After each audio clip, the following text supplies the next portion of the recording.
Olá pessoal, eu sou o professor Reis e vou trabalhar aqui com vocês a legislação de trânsito, ou direito de trânsito, como alguns preferem chamar atualmente. Nessas aulas a gente vai ver o Código de Trânsito Brasileiro, a Lei 9.503, que foi sancionada em 23 de setembro de 1997. Essa lei entrou em vigor 120 dias após a sua publicação, ou seja, no dia 22 de janeiro de 1998.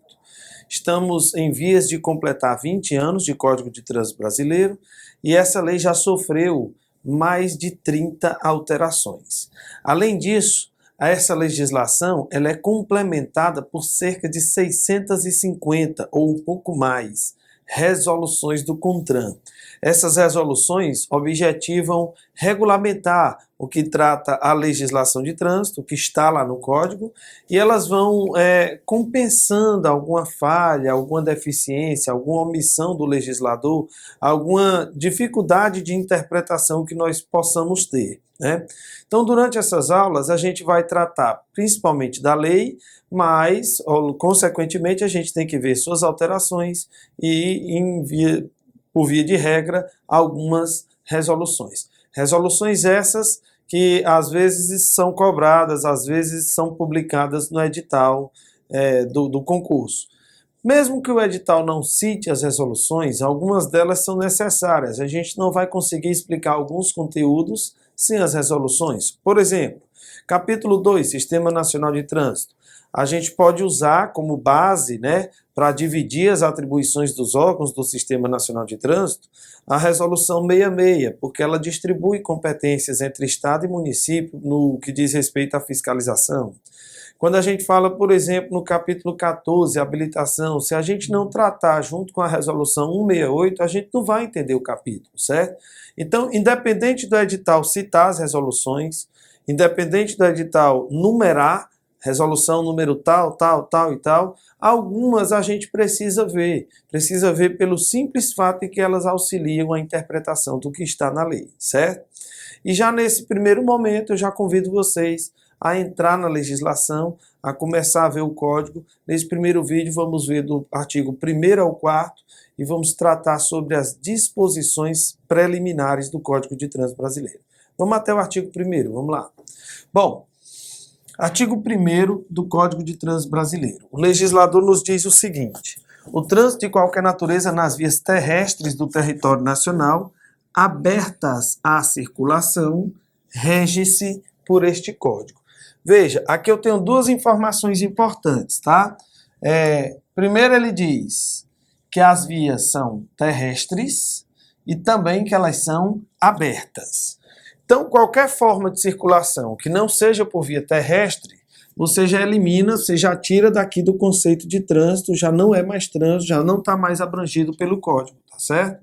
Então, primeiro, para ser trânsito, tem que usar uma via terrestre. Então, você pegou um jet ski e foi dar uma volta no açude, no rio, na lagoa, você já não considera trânsito, já não está abrangido pelo código. Você pode chamar de outra coisa, de deslocamento, de tráfego, você pode chamar de circulação, mas você não pode chamar de trânsito porque não é uma via terrestre. Esse abertas aqui, o próprio conceito de trânsito nos explica o que esse abertas está fazendo aí, o que ele quer dizer, certo? Bom, se você ainda não conhece, né, o anexo 1, conceitos e definições, nós vamos tratar dele no próximo vídeo, certo? Você já vê que nós temos necessidade do anexo 1 do Código de Trânsito já nesse primeiro momento. O que é o anexo 1? O que é isso? São conceitos e definições, é uma espécie de dicionário do Código de Trânsito Brasileiro, certo? E a intenção é facilitar a interpretação, é facilitar a leitura, é facilitar o entendimento. Então veja aqui, ó. No anexo 1, esse negritozinho aqui, que inclusive você encontra aí na apostila da gente, certo?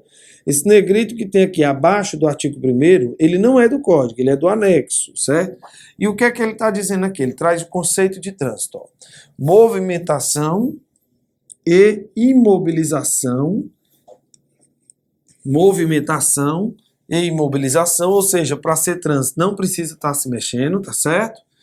De veículos, de pessoas e de animais nas vias terrestres.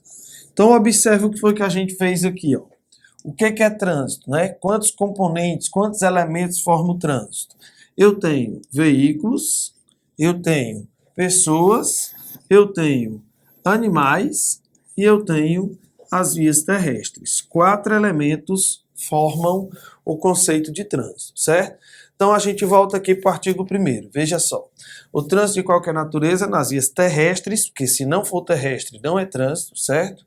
Do território nacional abertas. A circulação rege-se por esse código. O que é esse abertas? O próprio conceito de trânsito está explicando.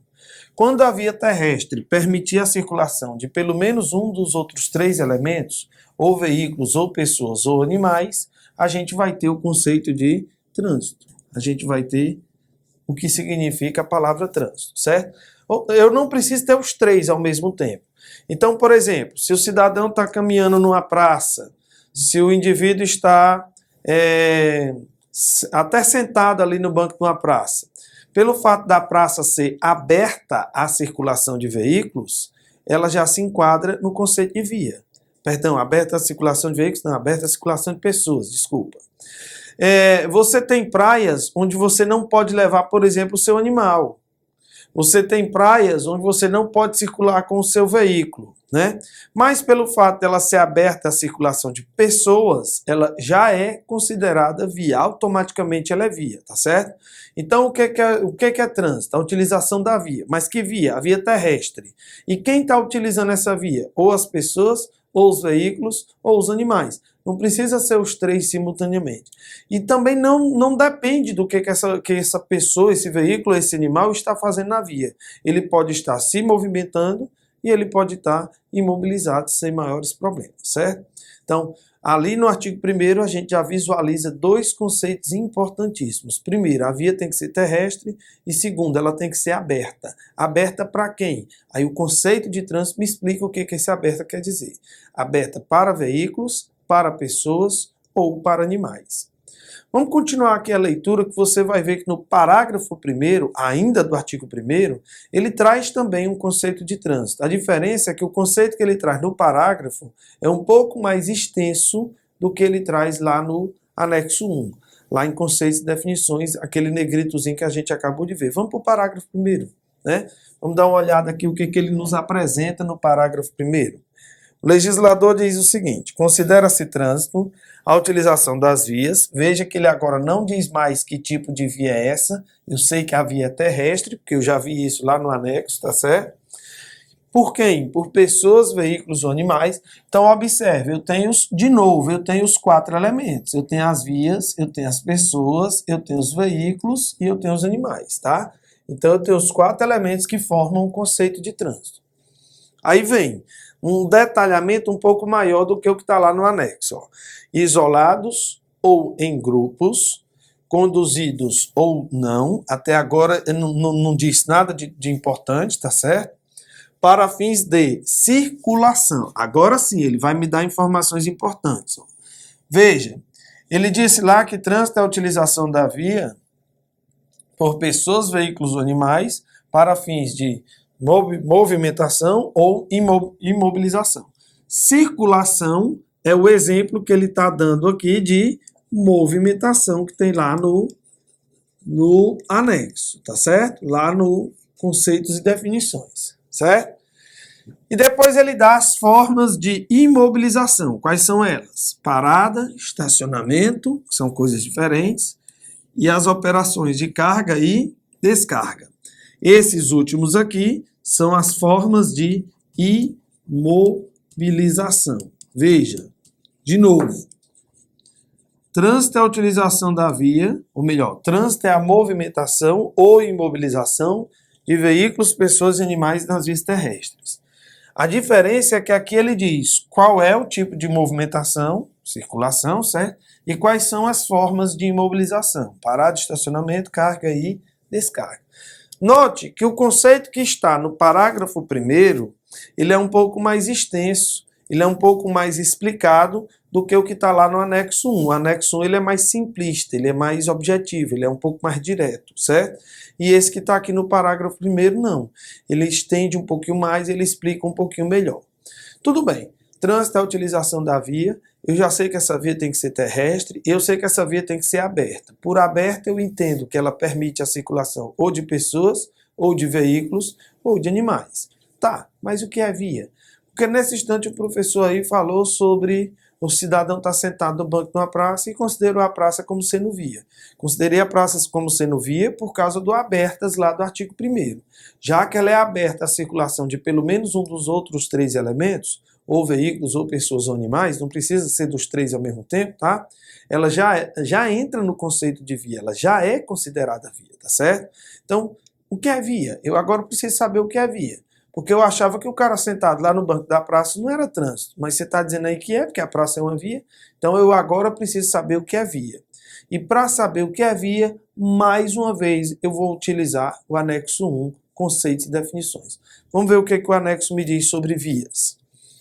Superfície por onde transitam veículos, pessoas e animais. Note que mais uma vez eu tenho os 4 elementos aqui na definição, né? Eu tenho a via e ela engloba veículos, pessoas e animais, tá certo? Aí o macete vem agora, veja só.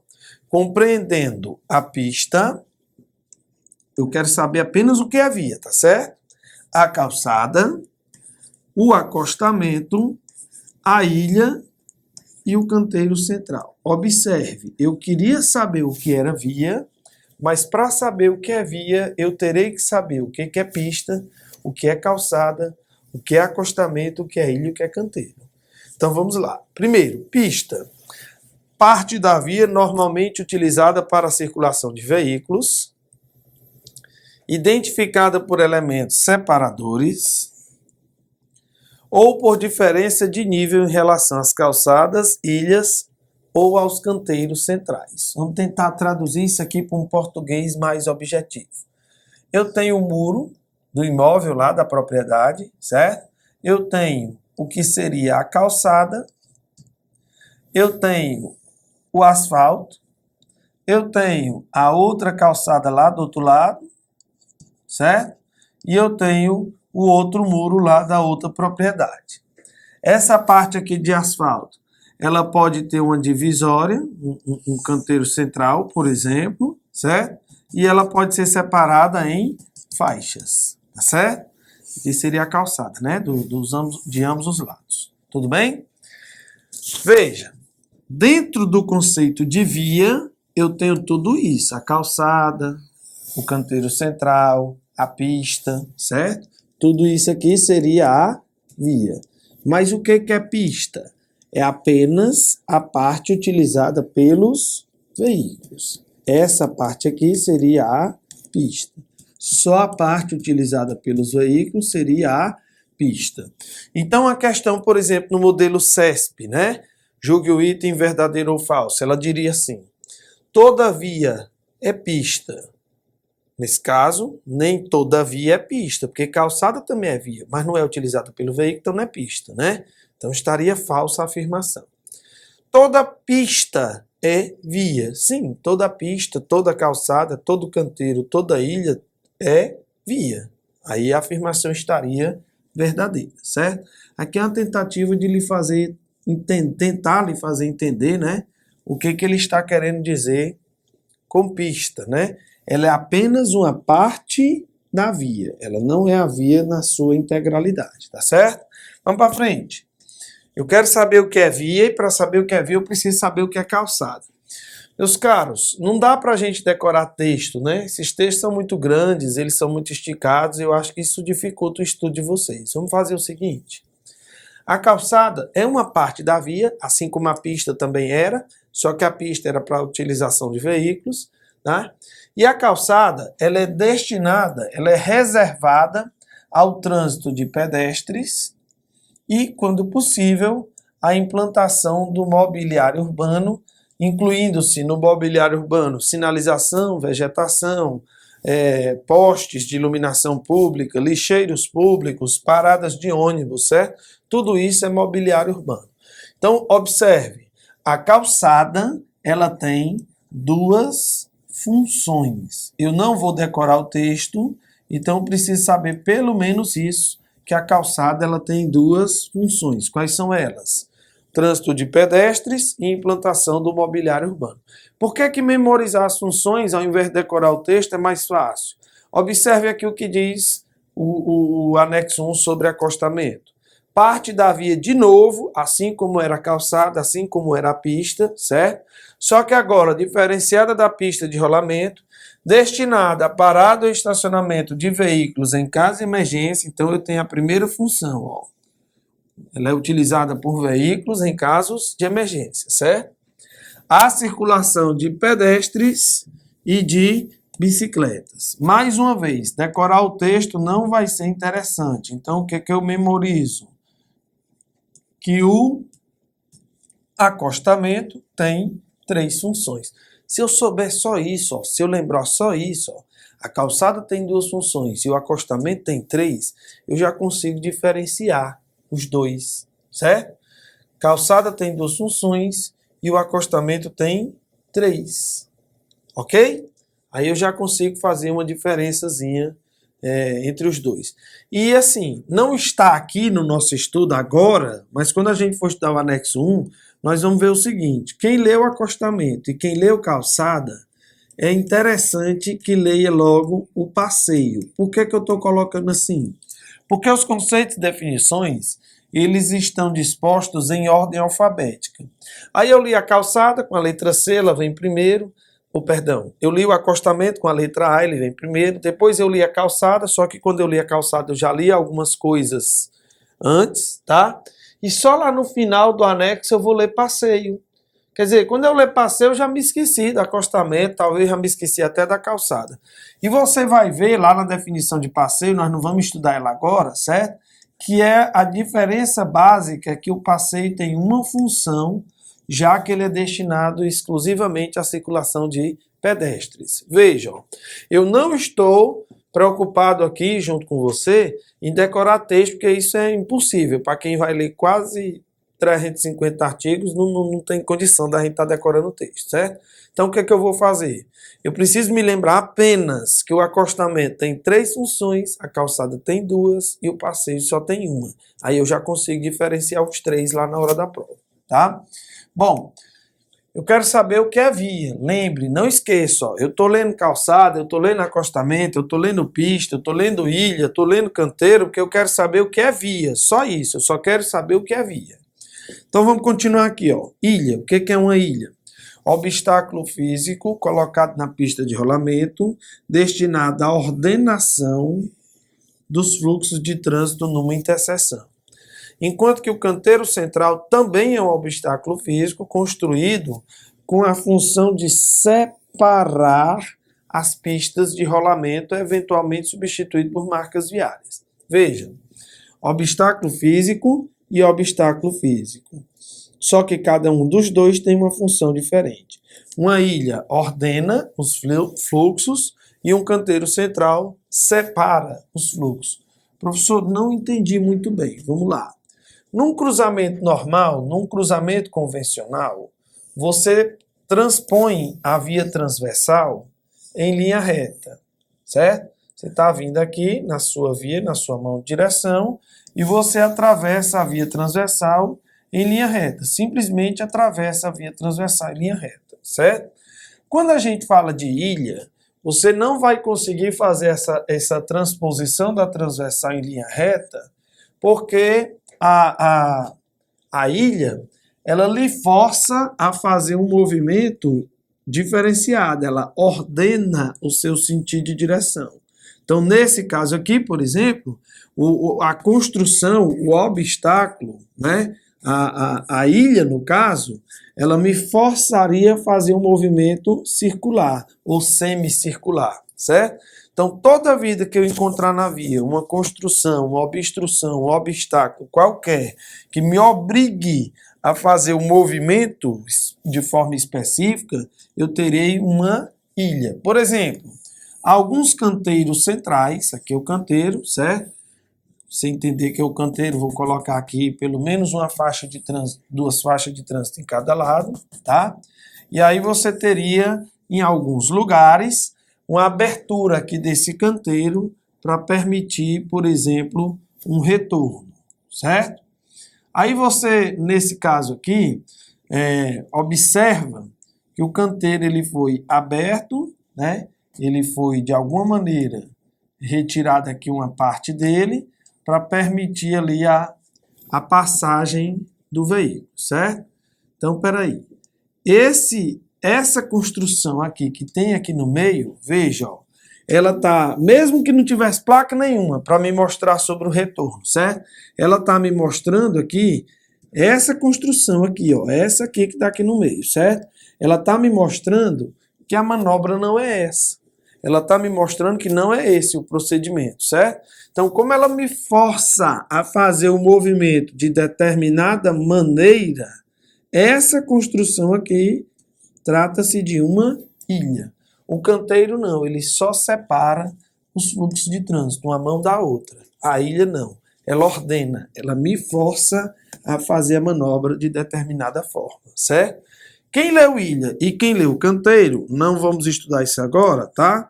Mas seria interessante que lesse também o refúgio. Ele também está lá no anexo 1, conceitos e definições. Vamos para frente aqui com o nosso conteúdo. Parágrafo 2º. O trânsito em condições seguras é um direito de todos. Até aqui eu tenho uma regulamentação, tá? E dever dos órgãos e entidades componentes do sistema. Aqui eu tenho outra regulamentação. O parágrafo 3º, ele é complementar. Se o trânsito seguro é um dever dos órgãos e entidades componentes do Sistema Nacional de Trânsito, esses órgãos vão responder pelos danos causados aos cidadãos. Vão responder de forma objetiva. Responsabilidade objetiva tem a ver com indenizações. Interessante que sobre indenizações o Código só trata lá no artigo 297, lá no final do Código quase, tá certo? Então, morreu alguém, não é responsabilidade objetiva, não está abrangido isso aqui, não está tratado isso aqui, certo? Se o projeto, se a construção, se a sinalização, se a via causou um dano material, aí o órgão responde de forma objetiva. Basta ir atrás, né? Atrás de uma indenização, entrar com ação civil de indenização, alguma coisa do tipo. Parágrafo 5º. Os órgãos e entidades pertencentes ao sistema darão prioridade em suas ações à defesa da vida, na defesa da vida, incluídas a preservação da saúde e do meio ambiente. O que é isso que eu tenho aqui? O que é isso aqui? Aqui nós temos as chamadas prioridades do Sistema Nacional de Trânsito. Informação importantíssima, né? Aí quais são as prioridades? Veja, na verdade a prioridade é só uma, só a defesa da vida. Só que a gente, quando está estudando, tem que procurar meios de facilitar a vida da gente. Então a gente faz da seguinte maneira. A gente contabiliza como sendo 3 as prioridades, para não correr o risco de esquecer nenhuma na prova, tá certo? Então, quais são as prioridades? Prioridade, na verdade, só é uma, só a defesa da vida. Mas eu contabilizo como sendo 3. Vida, saúde e meio ambiente, certo? Aí, cuidado para não confundir com o artigo 6º, certo? Onde tem os objetivos do Sistema Nacional de Trânsito, certo? Porque dentre os objetivos do Sistema Nacional de Trânsito, no inciso 1, mais especificamente, ele vai falar lá alguma coisa relacionada à defesa ambiental. Veja, como a questão ambiental é citada tanto nos objetivos quanto nas prioridades, a gente corre o risco numa prova de trocar um pelo outro, tá? De misturar. Então, veja, são 3 os objetivos, inciso 1, 2 e 3, a gente ainda vai chegar lá, tá? E são 3 as prioridades, vida, saúde e meio ambiente. Na verdade, é vida e dentro dela saúde e meio ambiente, mas a gente conta como 3, como eu já expliquei, certo? E como são 3 e 3, e nos 2 falam na questão ambiental, a gente corre um risco muito grande de trocar um pelo outro. Então, cuidado. Quem lê o parágrafo 5º do artigo 1º, tem que consultar o artigo 6º do Código de Trânsito Brasileiro para não misturar prioridades com objetivos. Artigo 2º, muito bem, eu queria saber o que é via, para entender o que era trânsito. Só que o artigo 2º traz uma espécie de definição de via. Ele diz, são vias terrestres, urbanas e rurais, as ruas, as avenidas, os logradouros, os caminhos, as passagens, as estradas e as rodovias. Professor, por que você riscou esses sujeitos aí? Pessoal, logradouro é um conceito técnico. Ele está no código, explicando o que é um logradouro. Estrada tem no código, tem no anexo 1. Rodovia tem no anexo 1. Mas os outros, ruas, avenidas, caminhos e passagens, são conceitos populares. Não tem uma explicação para eles não, tá certo? Então, nesse caso, então, preciso saber o que é logradouro, o que é estrada e o que é rodovia. Inclusive por questões relacionadas à prova. Isso pode vir numa prova, tá certo? O que é um logradouro? Espaço livre destinado pela municipalidade à circulação, parada ou estacionamento de veículos ou à circulação de pedestres, tais como calçada, parques, áreas de lazer e calçadões. Lembra da praça? Praça é via. Por que é via? Porque é aberta a circulação ou de pessoas, ou de veículos, ou de animais. Só que é via em que modalidade? Na modalidade logradouro, certo? Estrada, o que é uma estrada? Uma via rural não pavimentada, enquanto que a rodovia é uma via rural pavimentada. Estamos caminhando aqui para o final do capítulo 1, tá certo? E vamos ver aqui as disposições do parágrafo único. Razoavelmente novo esse parágrafo, né? O texto dele, alterado em 2015. E ele diz o seguinte: praias abertas porque permite a circulação ou de pessoas, ou de veículos, ou de animais, tá certo? Praias abertas, vias internas pertencentes a condomínios constituídos por unidades autônomas